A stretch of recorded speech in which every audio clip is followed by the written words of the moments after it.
Hello mga Kamari, for today's video ay magluluto po ako dyan ng crispy kangkong. Hinugasan ko lang po yan ay hinugasan ko po yan at pagkatapos yan ng tinapay ko yan para pagkatapos naman po yan ay all-purpose flour at pagkatapos isasaw lang po natin yan sa butter. Yan po, tinimplahan po natin yan sa ginawa kong butter. Yan po, spicy po yung butter na yan na sinawsawan ko po ng kangkong leaves. At pagkatapos naman po niyan, ay ipiprito po natin yan sa mainit na mantika na nasa medium heat lang po tayo.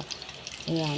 Nasimulan ko na nga po yan, nagprito ako kanina, kaya lang po hindi ko po na-record. Hindi po pala naka-on, kaya ayan po. Iprituhin lamang po natin yan ng mga ilang minuto bawat side. Ayan, ganyan lamang po. Ganyan. Bantayan po lamang natin kasi madali po yan masunog.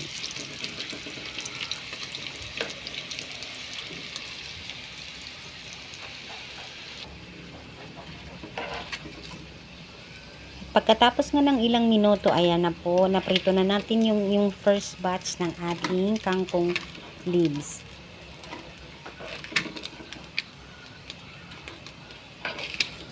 Itutuloy lamang po natin yan na prituhin doon sa mga naiwan, yung mga natirang kangkong leaves hanggang sa maprito na po nating lahat yan. Tuloy-tuloy lamang po sa pagprito at the same process din lamang po isawsaw sa butter at pagkatapos ay iprito sa mainit na mantika. Bantayan po para hindi po masunog.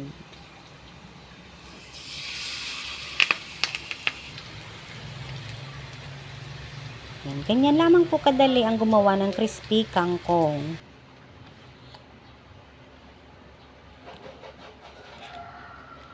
Ayan na po ang ating crispy kangkong. Ready to eat na po yan. Sige, try po natin para madinig po natin kung gaano po yan kalutong.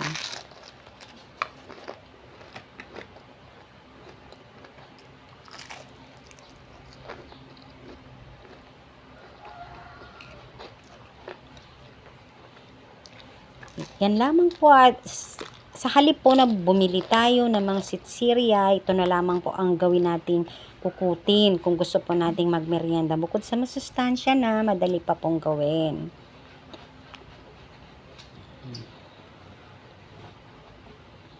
Pwede po yan ipang-ulam, pwede pong pang-merienda. Crispy kangkong at saka kangkong with tokwa. At ayan na nga po, kakain na po tayo. Yan po ang aking ulam, crispy kangkong at saka yung kangkong with tokwa naman po. Ayan, kain po tayo.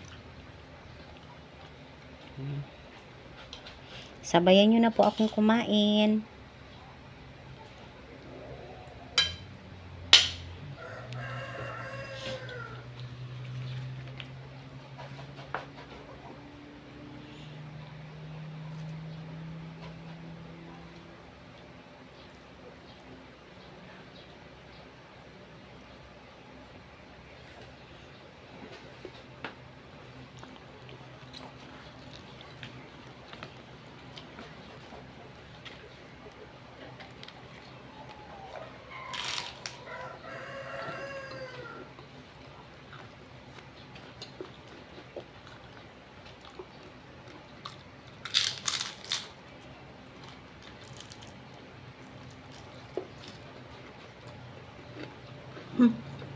Sarap. Malutong maanghang.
At yan lamang po muna for today's video. Maraming salamat po sa panonood. Bye!